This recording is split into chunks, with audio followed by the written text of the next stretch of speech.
दिल्ली दंगों के जो 2 दंगाई हैं, इनका जो है बेल अपील जो है खारिज किया जाता है। उसके बाद से प्रोटेस्ट कॉल दिए थे और प्रोटेस्ट कॉल में ही ये लोग नारे लगाने लगे कि आरएसएस की कब्र खोदेंगे, एबीवीपी की कब्र खोदेंगे।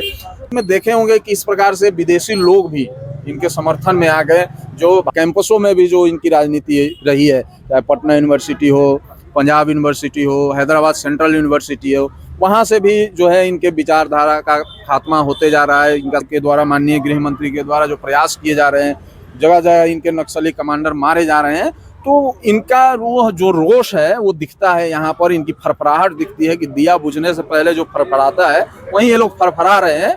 2013 में जब हमारे 76 सीआरपीएफ के जवान शहीद हुए थे तो यहाँ पे डीजे बजाए थे ये लोग, और 31 मार्च आने वाला है तो मैं इनको यही कहूँगा कि 31 मार्च के पहले अपना बुरिया बिस्तर पैक कर ले, क्योंकि अब ये नहीं बचने वाले हैं। पहले जो भी ये नक्सली हैं इनकी बारी आएगी, उसके बाद साथ ही साथ जो अर्बन नक्सली हैं उनकी भी बारी आने वाली है। तो जो भी जेएनयू में है वो सब सुन लें कि अपनी इनकी भी बारी आने वाली है, तो ध्यान रखें इस चीज का। जी आप नवजल हम शर्मिंदा है, तेरे कातिल जिंदा है, तो वहां से जो है बेसिकली ये बातें बाहर जाने लगी। यहाँ पे रिपोर्ट होने लगा, चाहे वो मीडिया में रिपोर्ट हो रहा हो या फिर पुलिस स्टेशन में रिपोर्ट हो रहा हो, इनकी एंटी गतिविधि जो थी, एंटी इंडिया गतिविधि को रिपोर्ट होने लगा। इससे भी बात करते हैं जो कलम की सहायता से देश में आतंक फैला रहे हैं, उन लोगों को आर्थिक रूप से या फिर वैचारिक रूप से समर्थन प्रदान कर रहे हैं जो नक्सलवादी क्षेत्र में है।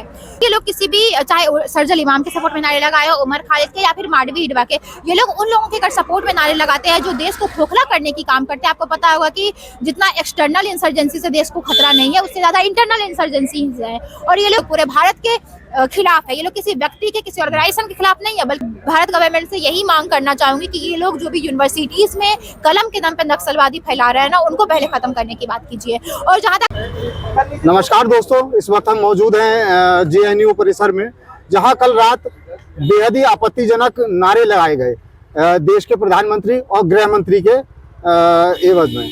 हम इस समय कुछ छात्रों के साथ मौजूद हैं। आइए जानते हैं आखिर क्या पूरी घटना थी और इस वक्त क्या ताज़ा अपडेट है उसको लेकर।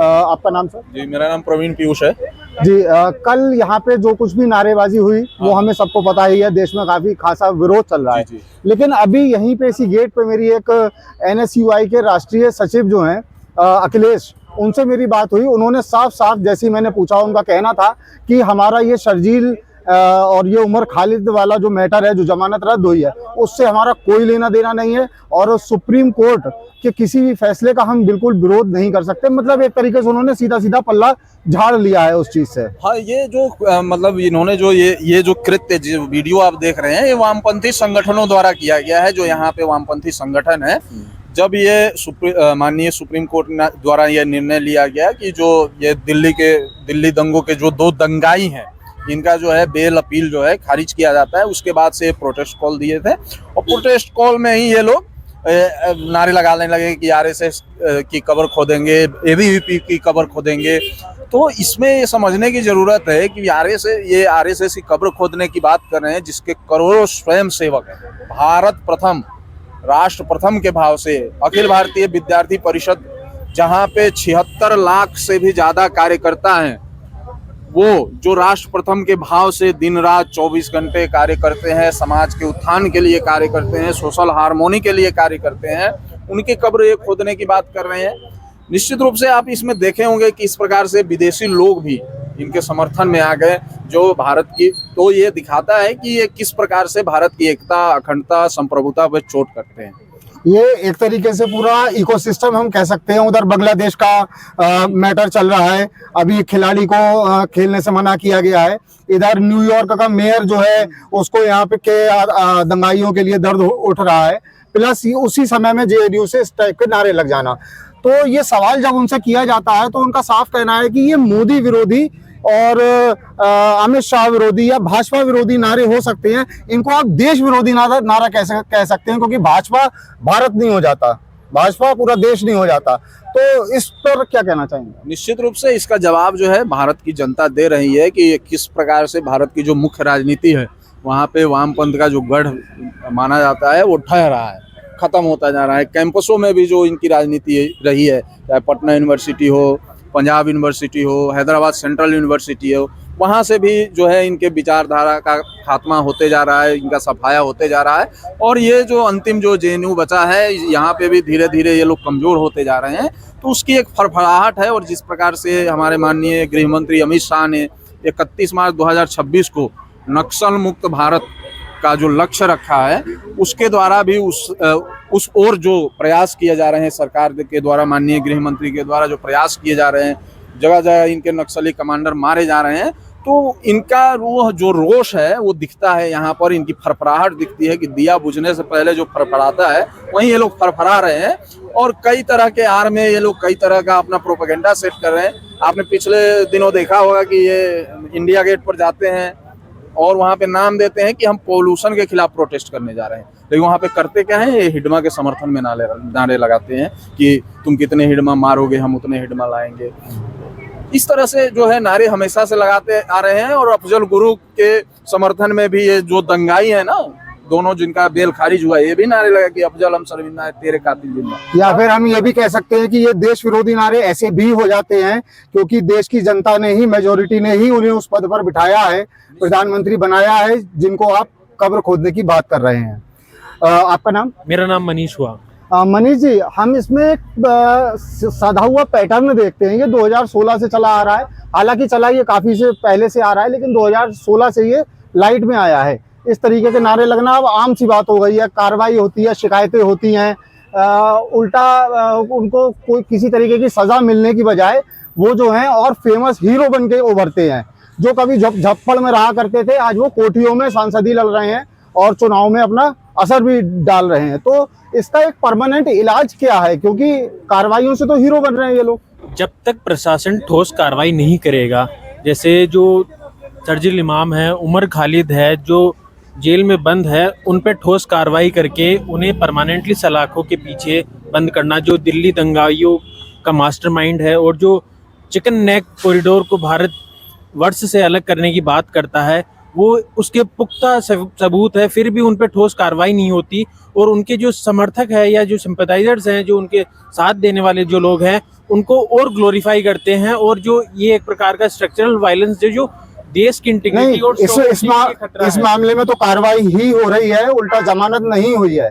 तो कहना है कि जमानत ना हो पाई है, ना होने के विरोध में इन लोगों ने ये नारे लगाए हैं और प्रदर्शन किया है। तो इस बार तो कार्रवाई हो रही है, तो उस चीज की शायद दर्द है।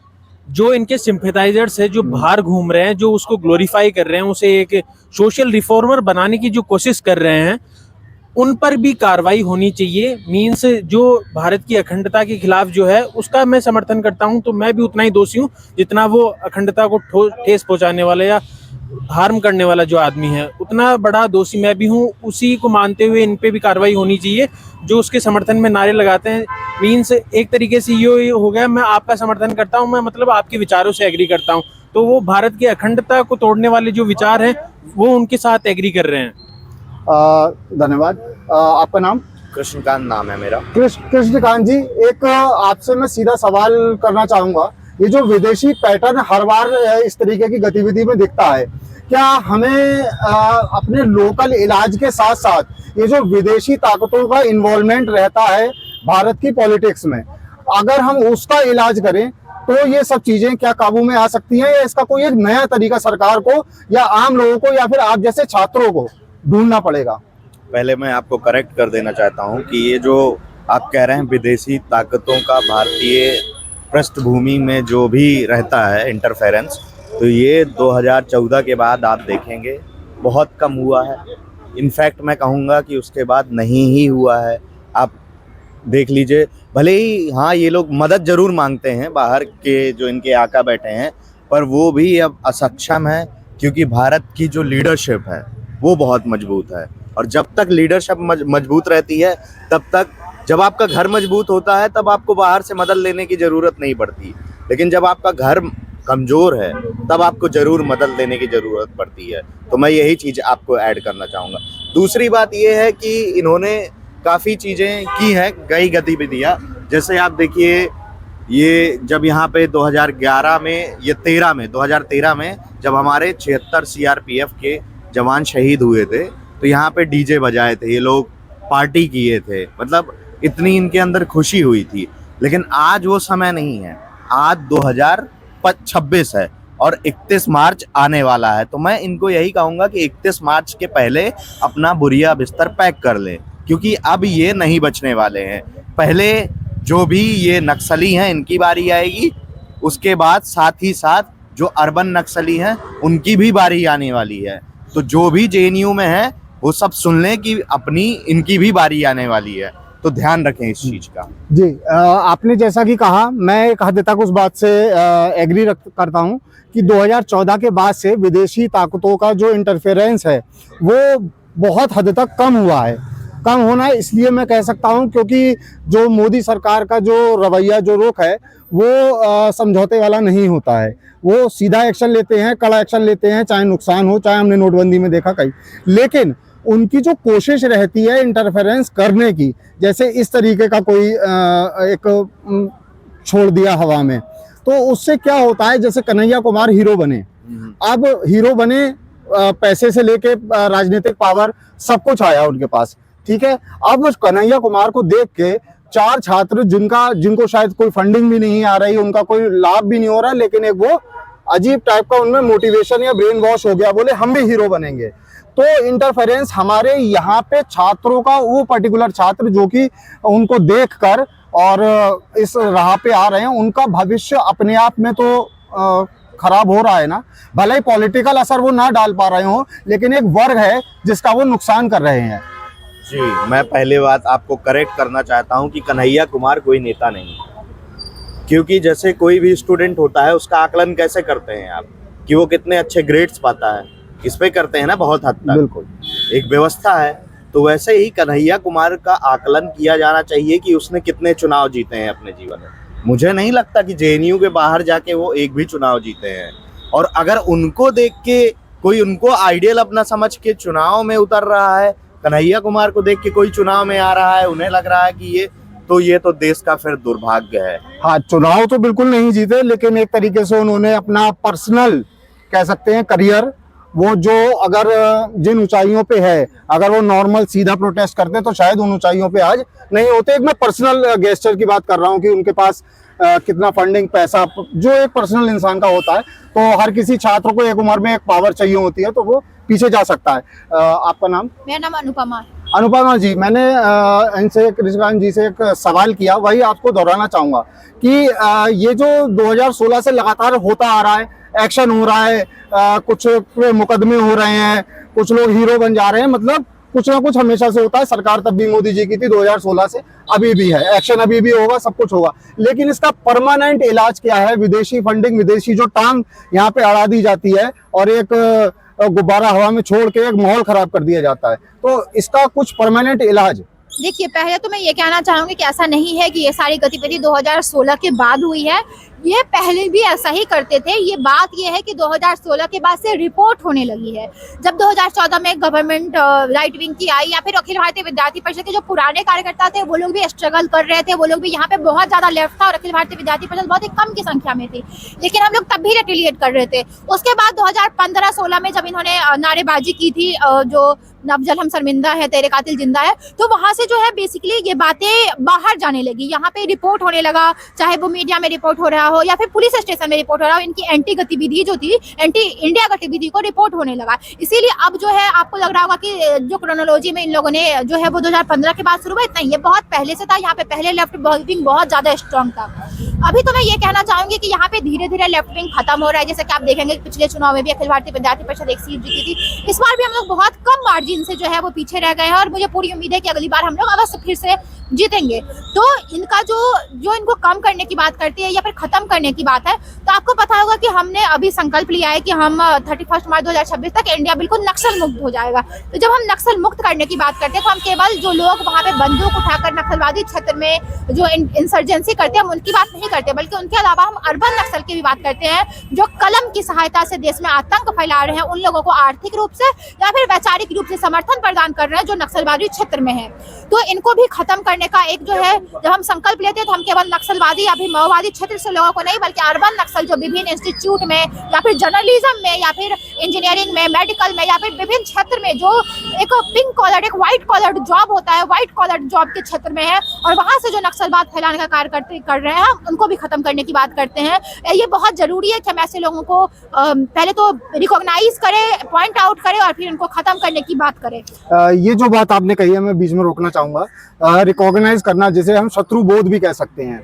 अच्छा, जब इस तरीके से नारे लगते हैं तो इकोसिस्टम जो बाहर से और इधर उधर का तो आता ही है, इसमें खास चीज देखी जाती है बॉलीवुड का इन्वॉल्वमेंट, या फिर आप कह सकते हैं कि आज के टाइम में सोशल मीडिया इन्फ्लुएंसर्स का इन्वॉल्वमेंट, उनका प्रयोग करके जो एक नैरेटिव गढ़ा जाता है, वो कितना हद तक इन लोगों का सफल हो पा रहा है, या फिर ये बस एक पॉपुलैरिटी स्टंट होके और ये खत्म हो जाएगा, इसका कोई असर रहेगा या नहीं रहेगा? देखिए, मुझे नहीं लगता कि इसका बहुत असर रहने वाला है। अभी मांडवी हिडवा वाला केस हुआ था, जब इन लोग पॉल्यूशन के नाम पर ये लोग गए थे प्रदर्शन करने के लिए, वहां पे उन्होंने मांडवी हिडवा के सपोर्ट में नारे लगाए थे।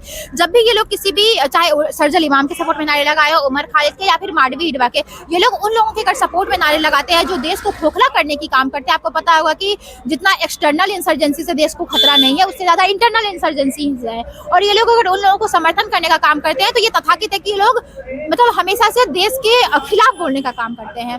और जब आप, जैसे कि आप पूछ रहे हैं कि किस प्रकार से जो है मतलब इसको खत्म किया जा सकता है या फिर, तो मैं बस यही कहना चाहूंगी कि सुप्रीम कोर्ट ने जो अभी फैसला लिया है, सुप्रीम कोर्ट ने किया कि किस प्रकार से सर्जिल इमाम उमर खालिद की याचिका को, बेल याचिका को खारिज किया गया है, सुप्रीम कोर्ट ने ये फैसला लिया। उसके साथ साथ और भी 4-5 लोगों को, आपको पता होगा 5 लोगों को सजा हुई थी, लेकिन अगर बाकी लोगों को की याचिका को जो है अगर पास किया गया और केवल इन दोनों की याचिका को खारिज किया गया है, वो इसलिए किया गया क्योंकि ये लोग सच में दोषी हैं।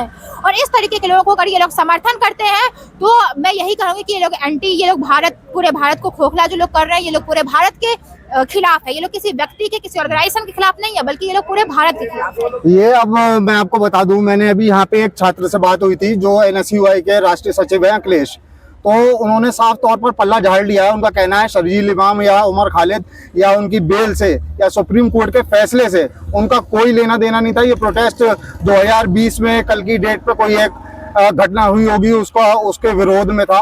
उन्होंने साफ तौर पर पल्ला झाड़ लिया। हालांकि सच क्या है वो पब्लिक जानती है। एक आखिरी सवाल में चलते चलते आपसे ये करना चाहूंगा, इस पर जो अन्य छात्र संगठन है या फिर भारत सरकार है, केवल बयान देके रह जाएगी या फिर कुछ एक्शन या इस बार सबक सिखाने वाली कोई बात हो सकती है? देखिए, मुझे लगता है कि इस पे जो ये लोग प्रॉब्लम क्रिएट कर रहे हैं, जैसे कि अगर हम नक्सलवाद, मैंने पहले भी कहा कि नक्सलवाद को खत्म करने की बात करते हैं ना, तो केवल जो नक्सली क्षेत्र में नक्सलवाद है उसको खत्म करने की नहीं, बल्कि ये लोग जो इंस्टीट्यूट में बैठे हुए हैं, अर्बन नक्सल को भी खत्म करने की बात होनी चाहिए।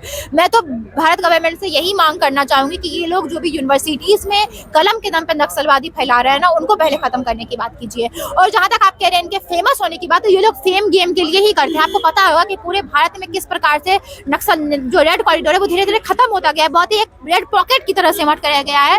वैसे ही कुछ लोग जो यहाँ पे बैठे हुए हैं, जो इनके जो ये लोग उनको वैचारिक या फिर आर्थिक रूप से जो सहायता प्रदान करते हैं नक्सल की, ये लोग यहाँ पे बहुत कम संख्या में बच गए हैं। तो ये लोग अपने आप को, ताकि ये लोग चाहते हैं कि ये लोग फेमस हो, लोग इनके बारे में जाने, क्योंकि अब इनके एग्जिस्टेंस क्राइसिस हो गया है। कि लोग एग्जिस्टेंस क्राइसिस में जब कोई होता है तो कहते हैं ना कि दिया कैसे बंद होने से पहले फड़फड़ाने लगता है, तो ये लोग अब वही कर रहे हैं। ये लोग इस तरीके से नारेबाजी करके, ये लोग चाहे अपना कितना भी पल्ला झाड़ ले, आपको भी पता है कि लोग ये पहली बार नहीं, ऐसा हिस्टोरिकली देखा गया है कि लोग एंटी नेशनल नारे लगाए गए हैं। तो ये लोग बस वो फेम गेम के लिए, ताकि ये लोग फेमस हो सके, उसके लिए ये लोग करते हैं। और चाहे कोई भी इन्फ्लुएंसर हो या फिर कोई भी स्टार हो, ठीक है, या फिर कोई भी बॉलीवुड के, जो आप कह रहे हैं कि कोई बॉलीवुड इसको सपोर्ट करता है, या फिर कोई नेता जिसके पास भी सही में, जो भारत देश का एक सच्चा नागरिक है, जो इंडिया के कॉन्स्टिट्यूशन में यकीन करता है और जो भारत को अच्छा, मतलब भारत के लिए एक राष्ट्रवादी विचारधारा का लोग है, वो लोग तो इन लोगों को कभी फेमस करने का काम नहीं करेगा। और मुझे पता है कि क्योंकि राष्ट्रवाद जिस तरीके से अभी ही नहीं, राष्ट्रवादी लोग हमेशा से रहे हैं भारत में, हमेशा से भारत के लिए जान देने वाले लोग रहे हैं। आप देखेंगे कभी भी किस प्रकार से बॉर्डर्स पे हमारे सेनानी जान देते हैं अपनी भारत की रक्षा के लिए। बहुत सारे हिस्टोरिकल हमने कैसे बहुत सारे लोग हैं जो भारत में सोशल सर्विसेज में काम करते हैं, सोशल सर्विस के सेक्टर्स में काम करते हैं। भारत में बहुत अच्छे लोग भी हैं। कि वो लोग कभी भी इस तरह के लोगों का जो प्रोपेगेंडा है, इनका जो ट्रुथ, जो क्या कहते हैं, इनका जो एम है, उसको कभी भी सही साबित और इनको कभी भी फेमस होने नहीं देंगे और इनके एम को, इनके प्रोपेगेंडा को कभी भी भारत में फैलने नहीं देंगे। हाँ, एक छोटी सी बात मुझे और याद आ गई। कल ही जब ये फैसला आया था, जमानत रद्द हुई थी, तो हम सुप्रीम कोर्ट गए थे। वहाँ के एक सीनियर अधिवक्ता हैं ध्रुव जी, उनसे हमारी बात हुई थी इसी चर्चा पे। तो उन्होंने बीच में एक पॉइंट कहा था, अभी आपने कहा तो मुझे याद आया कि इनको जो बैंक से फंडिंग आती है, कहीं से भी आती है, तो वो फंडिंग को भी जस्टिफाई करना होता है। जैसे मैं आपको सैलरी दे रहा हूँ या आप जहाँ भी काम करते हो, तो वो कंपनी बदले में आपसे काम करवाएगी। अगर कोई खाली भी होगा तो वो कुछ और काम दे देगी, आपको खाली नहीं बैठने देगी। तो अपने आप को जस्टिफाई करने के लिए, कि हो सकता है इनसे सवाल किया जाता हो, भाई चारों तरफ बांग्लादेश में ये चल रहा है, उधर मेयर ने वो दे दिया, आप लोग क्या कर रहे हो, कुछ करो।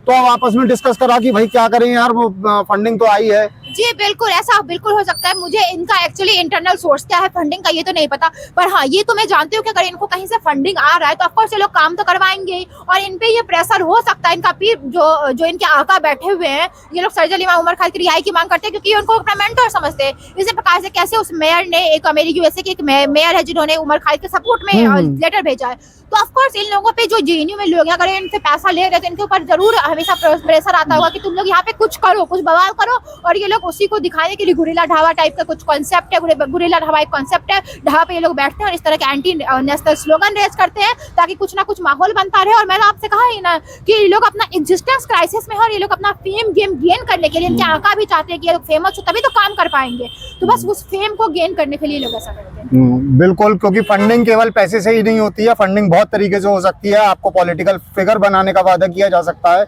और चीजें होती हैं। बहुत बहुत धन्यवाद हमारे साथ जुड़ने के लिए। तो आपने देखा, ये जेएनयू के छात्रों का सीधा सीधा जवाब है कि इस तरीके के अर्बन नक्सलवाद को सरकार समेत छात्रों ने भी बीड़ा उठा लिया है कि इसको भी जड़ से खत्म किया जाएगा। और ये जिस तरीके के नारे, देश विरोधी नारे लगाए जा रहे हैं, इनको बिल्कुल भी बर्दाश्त नहीं किया जाएगा। नमस्कार।